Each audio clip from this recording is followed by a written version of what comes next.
నమస్కారం.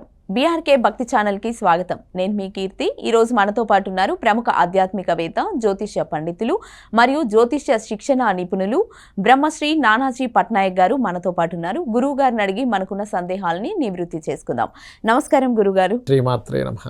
గురుగారు, మోహిని ఏకాదశి రాబోతుంది కదా, అసలు మోహిని ఏకాదశి అంటే ఏమిటి? మోహిని ఏకాదశి విశిష్టత ఏమిటి? ఆ రోజు మనం పాటించాల్సిన నియమాలు ఏంటి తెలియజేయండి గురుగారు. తప్పకుండా అమ్మా.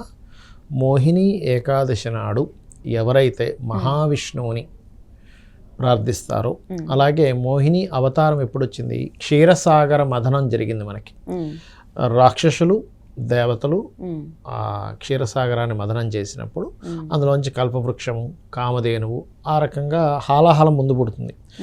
ఆ యొక్క పరమేశ్వరుడు కంఠం యందు హాలాహలం దాచుకోవడం వల్ల వీళ్ళందరూ బ్రతుకుతారు. అయినట్టయితే ఆ హాలాహలం అందరినీ తినేసేది.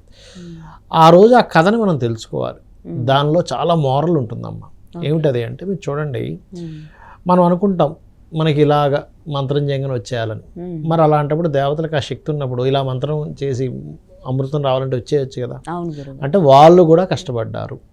అంటే కష్టపడిందే ఏది రాదు. Point number 1. ఆ కష్టపడడం కూడా ఎలాగా? ఎన్నో ఆటంకాలు ఎదురవుతాయి వాళ్ళకి. స్టార్టింగ్లో మందరపర్వతాన్ని పెడతారు, అదేమో నిలబడదు. అప్పుడు కూర్మ అవతారంలో ఉండేటువంటి మహావిష్ణువు ఒక తాబేల్లాగా వచ్చి ఆపుతాడు. అంటే నువ్వు ఒక ప్రయత్నం చేసేటప్పుడు ఆ మహావిష్ణువు కూడా నీకు సహకరిస్తాడు. నువ్వు ఏ ప్రయత్నం చేయకుండా ఇంట్లో కూర్చుంటే కాదు అని అర్థం. ఒకటి. ఇక రెండవ విషయం ఏంటంటే, అక్కడ మనం చాలామంది చూడండి, ఏదైనా జాబ్కి వెళ్ళినప్పుడు నేను వీళ్ళతో కలిసి పని చేయను, అమ్మో నా వల్ల కాదు వీళ్ళతో ఉండడం అనుకుంటాం. కానీ ఆ దేవతలకు కూడా తప్పలేదు, రాక్షసులతో కలిసి పని చేయాల్సిన పరిస్థితి వచ్చింది. అవునా? ఆ రాక్షసులతో కలిసి పనిచేసేటప్పుడు నీకు స్టార్టింగే నీకు అమృతం రాదు. ఫస్ట్ చూడండి, మనం ఏదైనా బిజినెస్ చేసాం, లాస్ రావచ్చు, ఫస్ట్ కష్టాలు రావచ్చు, ఫెయిల్యూర్స్ రావచ్చు. అలాగే ఫస్ట్ హాలాహలం వచ్చింది. అమ్మో ఇదంతా హాలాహలం బాబాయ్ అని వదిలేసి వెళ్ళిపోతే అమృతం దక్కేది కాదు. అవును గురుగారు. అంటే మన నిజ జీవితంలో కూడా జరుగుతుందని చెప్పడం ఆ స్టోరీ యొక్క, ఆ వృత్తాంతం యొక్క నిజం. హాలాహలం తర్వాత కామధేనువు, మహాలక్ష్మి, ఆ యొక్క కల్పవృక్షం అన్నీ వస్తూ ఒకటి వస్తున్నాయి. ఆఖరిగా మనకి అమృతం వచ్చింది.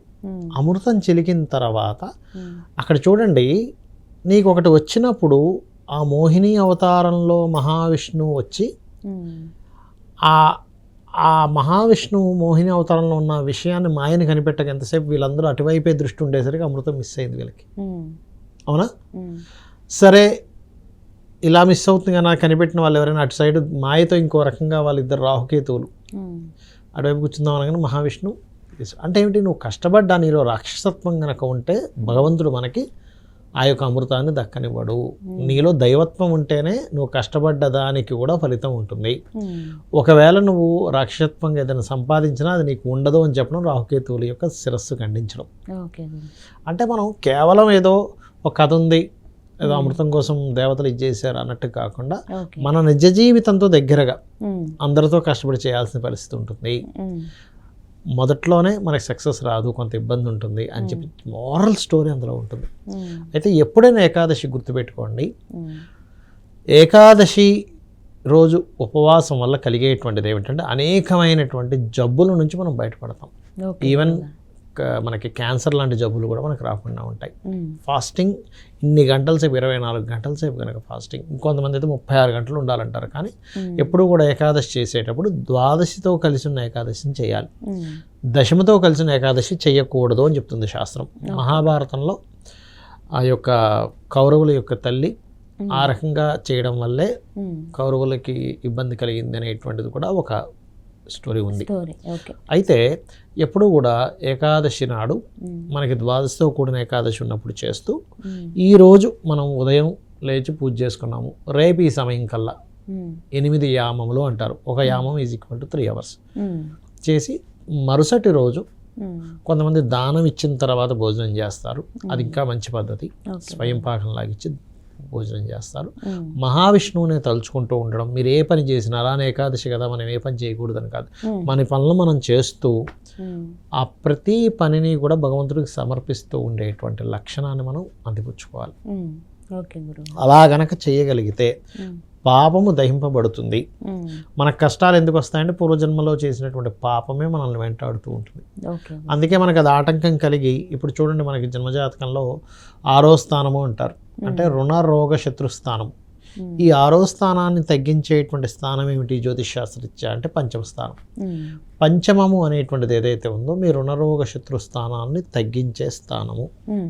కాబట్టి పంచమ స్థానం ఎప్పుడైతే యాక్టివ్గా ఉందో, పంచమం అంటే మంత్రస్థానము, దేవత ఉపాసనా స్థానంగా చెప్తూ ఉంటారు. అంటే ఎప్పుడు మీరు ఏదైనా ఒక నామాన్ని, మీరు అమ్మవారి భక్తులైతే శ్రీమాత్రే నమః, లేదా విష్ణు భక్తునండి ఓం నమో నారాయణాయ చేసుకోవచ్చు, లేదా శివభక్తునండి నేను నమఃశివాయ. ఎందుకంటే ఒకే పరమాత్మ అన్ని రూపాల్లోనే ఉన్నాడు అనే విషయం మనం అర్థం చేసుకోవాలి. ఒకే విత్తనం ఉంది, అది ఫస్ట్ టైం ఉంది ఒక కాండంగా తయారవుతుంది. ఏమో విత్తనం ఇది వేరా అంటే కాదు, విత్తనం ఇలా తయారైంది, మొక్కలు కొమ్మలుగా వస్తుంది, పళ్ళగా వస్తుంది, పుష్పాలుగా వస్తుంది, ఆకులుగా వస్తుంది. చూడడానికి వేరు వేరు, ఇది ఆకు, ఇది పుష్పం, ఇది పండు అంటున్నాం, టేస్ట్లు వేరు, అన్ని డిఫరెంట్ చూడడానికి. కానీ అది ఎక్కడి నుంచి వచ్చింది? మూలమైనటువంటి విత్తనం నుంచి వచ్చింది. అలాగే ఒకే పరమాత్మ ఇన్ని రూపాల్లో ఉన్నాడు.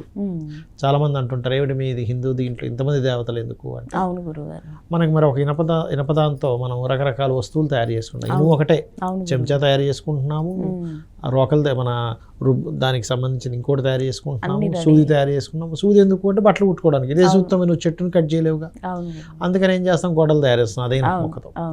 అలా ఏంటంటే మనకి ఏ ఎనర్జీ కావాలి అన్నప్పుడు ఏ మంత్రాన్ని స్మరిస్తే, మనం అన్నీ కూడా ఏంటంటే ఒక మంత్రం స్మరిస్తున్నాము అంటే ఒక ఎనర్జీ ఫామ్ అవుతుంది, ఒక కోడింగ్ లాగా తయారవుతుంది.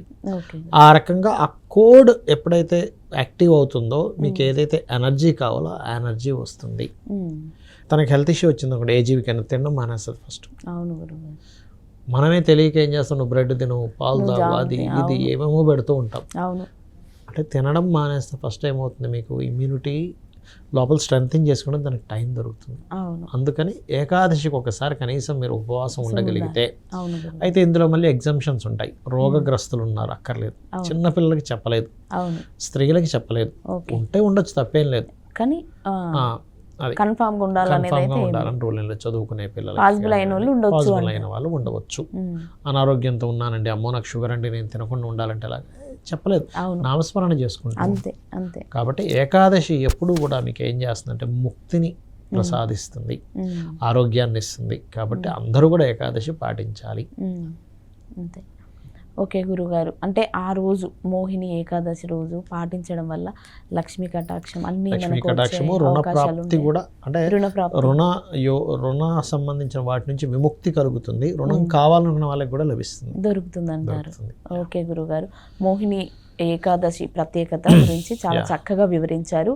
ఆ రోజు పాటించాల్సిన నియమాలు ఏంటి అనేది కూడా మాకు చాలా చక్కగా వివరించినందుకు ధన్యవాదాలు గురుగారు. శ్రీమాత్రే నమః.